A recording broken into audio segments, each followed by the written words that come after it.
Hello everyone, स्वागत है आपका आज की क्लास में और मैं हूं आपका नेट वाला भैया।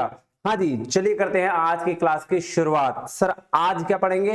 आज हम लोग मिक्स सेंटर मेथड को आगे बढ़ाएंगे और लर्निंग सेंटर मेथड की चर्चा करेंगे। सर लास्ट क्लास में हमने मिक्स सेंटर मेथड पढ़ा था, 5 तरीके के मेथड्स की चर्चा हमने करी थी। आज हम लोग इससे आगे पढ़ेंगे। चलिए जी क्लास में चलते हैं। नहीं, हाँ जी सर, क्लास शुरू करने से पहले एक इन्फॉर्मेशन कि आप अगर नेट वाला भैया के चैनल पे हैं और नेट की तैयारी कर रहे हैं तो आपको कहीं जाने की जरूरत नहीं है। नेट वाला भैया जून के प्रिपरेशन के लिए आपके साथ है। रात के 8 बजे आपके पेपर 1 की क्लासेस एवरीडे होती है यूट्यूब पे और रात के 9 बजे पेपर 2 कॉमर्स की क्लास होती है। तो आप हमारे साथ बने रहें और वीडियोस देखते रहें। Already international business communication teaching के वीडियोस अपलोडेड है और अभी टीचिंग चल भी रहा है और अकाउंट भी इसके साथ साथ चल रहा है। जून तक उम्मीद करूंगा सारी चीजें आपको कंप्लीट करा दूं, तो रोज बने रहिए हमारे साथ, ठीक है? हाँ जी सर, चलिए चलते हैं क्लास की ओर।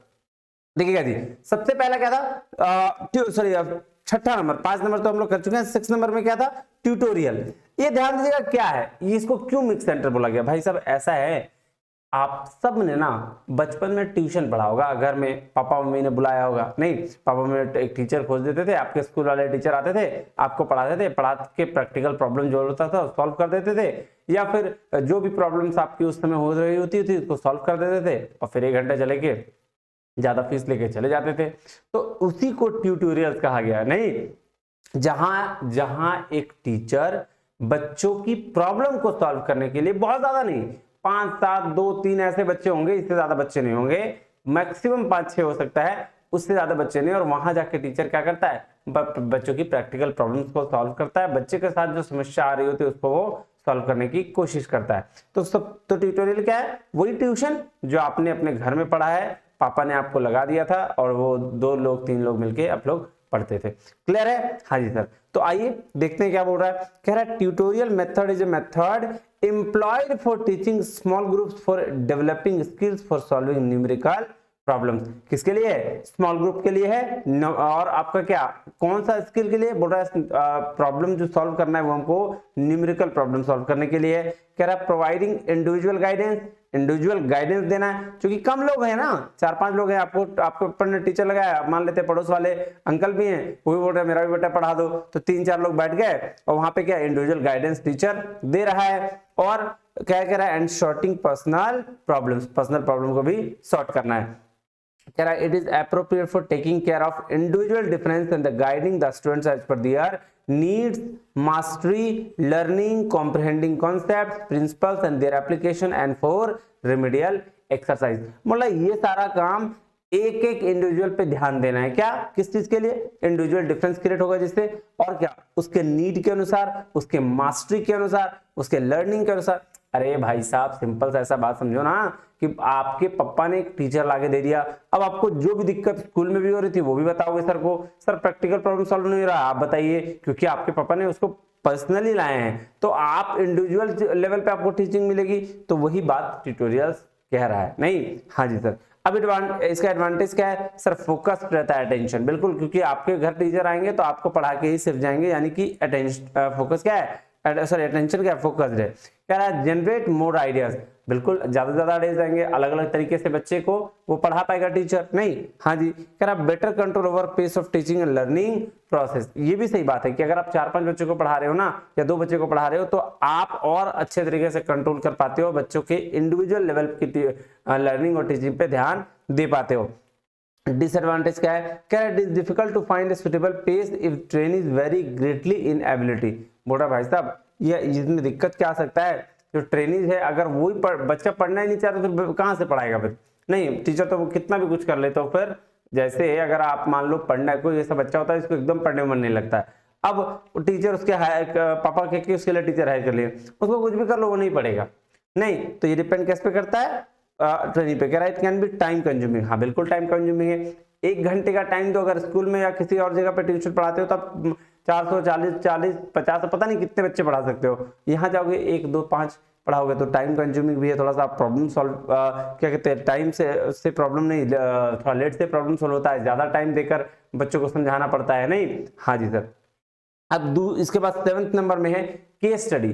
केस स्टडी क्या होती है बेसिकली कि जब आप किसी एक सिचुएशन की इन डेप्थ एनालिसिस करते हो, नहीं कोई भी एक सिचुएशन है उसका इन डेप्थ एनालिसिस करने के लिए दे दिया गया है, टीचर बोला भाई साहब देखो ये सिचुएशन, इसका तुम क्या करो, इन डेप्थ स्टडी करो, उसको बोलते हैं हम लोग केस स्टडी। आइए देखते हैं, the case study teaching method is highly adaptable, सबसे ज्यादा एडेप्टेबल है कह रहा style of teaching that involves problem based learning, किसके लिए, प्रॉब्लम बेस्ड लर्निंग के लिए, and promotes the development of the analytical skills by presenting content in the format of A narrative अंक accompanied by the questions and activity that promote the group discussion and the solving of complex problem। बोल रहा भाई साहब ऐसा है case study का मतलब कि बच्चा को कोई एक सिचुएशन दे गया, उस सिचुएशन पर क्या करना था, कोई प्रॉब्लम था, उसको जो क्या करना है, सॉल्व करना है, चाहे वो प्रैक्टिकल प्रॉब्लम हो, चाहे वो थ्योरेटिकल हो, एनालिटिकल बेस्ड हो, ठीक है, या और इसको ग्रुप डिस्कशन के थ्रू भी आपका क्या किया जा सकता है, प्रॉब्लम को सॉल्व किया जा सकता है। तो case study is all about क्या,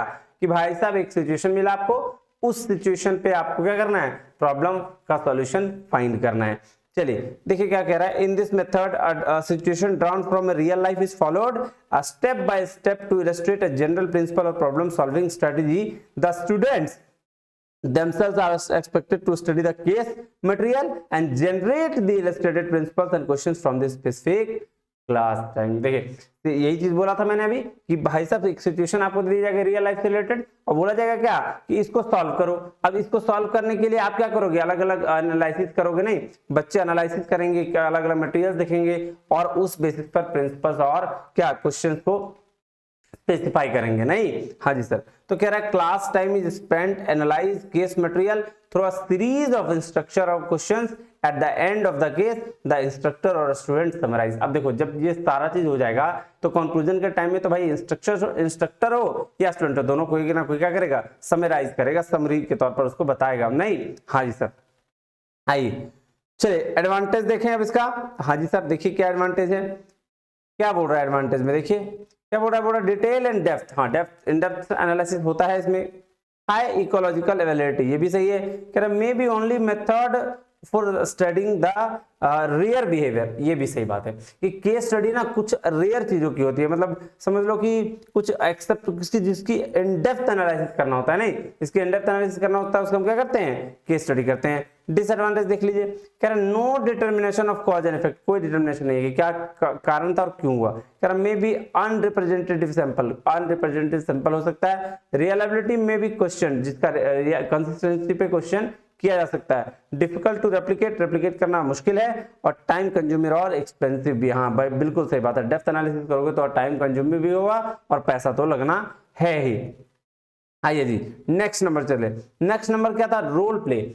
नाम सुन के देख लो, रोल प्ले यानी कि आप किसी का रोल क्या कर रहे हो, प्ले कर रहे हो। जैसे मान लेते हैं कोई मूवी में एक हीरो रोल प्ले करता है, अब धोनी का रोल प्ले किसने किया था, सुशांत सिंह राजपूत ने किया था, तो वो क्या, वो रोल प्ले है कि किसी के एक्ट को परफॉर्म करके बताना, नहीं। हाँ जी, तो ये रोल प्ले क्या है, ये भी एक टेक्निक है जिसके द्वारा क्या आपकी टीचिंग कराई जाती है। कह रहा role play is a technique that allows students to explore realistic situations by interacting with the other people in a managed way in order to develop experience and trial different strategies in a supported environment। तो क्या बोला कि role play क्या है, ऐसा technique है जहां student एक रियलिस्टिक सिचुएशंस को क्या करते हैं, एक्सप्लोर करते हैं लोगों से इंटरैक्ट करके, नहीं, और उसके थ्रू वो क्या करते हैं, अपने एक्सपीरियंस को डेवलप करते हैं और अलग अलग इन्वायरमेंट में इसको क्या करते हैं, स्ट्रेटेजी लगाते हैं, नहीं। हाँ जी, तो रोल प्ले क्या है, बेसिकली गेम है। क्या बोल रहा है, role play is a game is a mind blowing game wherein participants assume the roles of a given character and based on that they create collaborative stories and determine the relevant actions towards role taking। Simple सी बात है ना, role play game ही हो गया। वो क्या करे भाई, पार्टिसिपेंट्स अज्यूम कर लिया कि हम इसका रोल प्ले कर रहे हैं, जो भी कैरेक्टर हमको दिया गया। मान लो किसी ने बोला शाहरुख खान का रोल कर दो, फिर आप करोगे मतलब करोगे ना, तो वो वाली चीज है। तो ये क्या है, कैरेक्टर जो दिया रहेगा उस बेस पर उसको क्या करना है, रोल प्ले करना है। तो ये हो गया आपका रोल प्ले। आइए एडवांटेज और डिसएडवांटेज में चलते हैं। देखिएगा इससे क्या होगा, डेवलप होगी आपकी स्किल्स, क्या एक्टिंग स्किल्स, नहीं, opportunity to practise what is learn, एक तो जो सीखा आपने उसका भी प्रैक्टिस कर लेंगे आप। नहीं, तीसरा क्या है, participants gain insight into the on behaviour. हाँ ये बिल्कुल सही है। आप वो पार्टिसिपेंट्स हो जो पार्ट लेंगे उसमें, वो क्या करते हैं, अपना बिहेवियर को गेन करने लगते हैं, भाई हम किस किस तरह की काम कर सकते हैं। तो ये तो एडवांटेज है इसका। डिसएडवांटेज कहता है सम पार्टिसिपेंट्स आर रेसिस्टेंट, कुछ पार्टिसिपेंट रेसिस्टेंट होते हैं, नहीं कर पाएंगे। Correct, time consuming and strongly dependent on students imagination. हाँ ये भी बात है कि रोल प्ले में टाइम लग जाता है, कि आपको उसकी तरह एक्टिंग करने के लिए या उसकी तरह का रोल प्ले करने के लिए टाइम भी लगेगा, और स्टूडेंट को इमेजिनेशन भी चाहिए कि भाई हम उस तरह कर पाएंगे कि नहीं, क्योंकि हर किसी के बस की बात एक्टिंग नहीं होती या रोल प्ले आसान भी नहीं होता है। कह रहा रिक्वायर्स कंसिडरेबल प्लानिंग, बिल्कुल जी इसके लिए प्लानिंग की जरूरत बिल्कुल होती है। अब नेक्स्ट क्या है, नेक्स्ट है जी सिमुलेशन। सिमुलेशन क्या होता है, ध्यान दीजिएगा, एकदम समझना है इसको बेसिक तरीके से। देखिएगा जी, सिमुलेशन का मतलब होता है, एग्जांपल देता हूं अच्छे समझ में आएगा।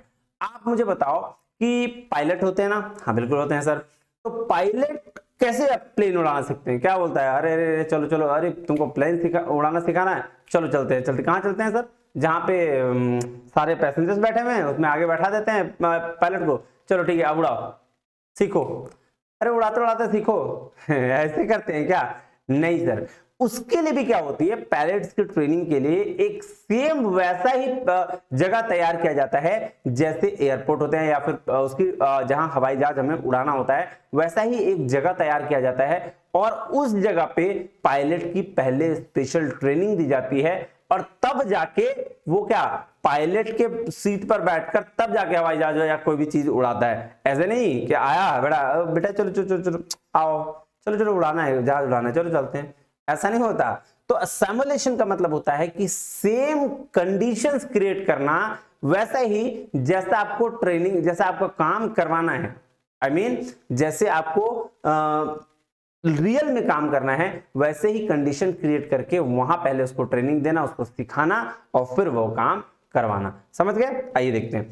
कह रहा है simulation means creating conditions that are quite similar to actual conditions and then training is provided under those conditions. देख रहे हो कि वो कंडीशन भाई जैसा जैसा सिमिलर होता है किसके जैसा, जो एक्चुअल कंडीशन है, और उस बेस पर उसको वहां ट्रेनिंग दी जाती है और फाइनली उस कंडीशंस को फॉलो करना पड़ता है। तो सिंपल सी बात है, वही एग्जांपल मैंने बताया ना, ये क्या एयर पोर्ट वाला नहीं, हाँ कि पायलट कैसे सीखते हैं। कह रहा simulated teaching is a teacher training technique. क्या है, टीचर ट्रेनिंग टेक्निक है।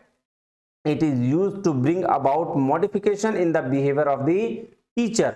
कह रहा है it introduce people teacher teach in non stressful condition. हाँ बिल्कुल सही भाई साहब, ये अगर ऐसा कंडीशन है जब सेम सेम वाला रहेगा तो आपको नॉन स्ट्रेसफुल कंडीशंस में रहना ही पड़ेगा, क्योंकि अगर आपने स्ट्रेस लिया तो सारे काम आप भूल जाएंगे, सीख तो बिल्कुल भी नहीं पाएंगे। कह रहा है it is used prior to the classroom teaching practice with the objective of developing a specific skill of communication. It can be used for pre service teachers to make them effective. In simulated teaching, one people teacher acts as a teacher, other teacher trainers act as a students। बोला भाई साहब यहाँ पे जो है people teacher कैसे training होती है कि एक जो होता है टीचर, वो टीचिंग के लिए वो क्या करता है, टीचर का रोल प्ले करता है या ट्रेनर का रोल प्ले करता है, और अदर टीचर ट्रेनर जो होते हैं वो क्या स्टूडेंट्स का रोल प्ले करते हैं।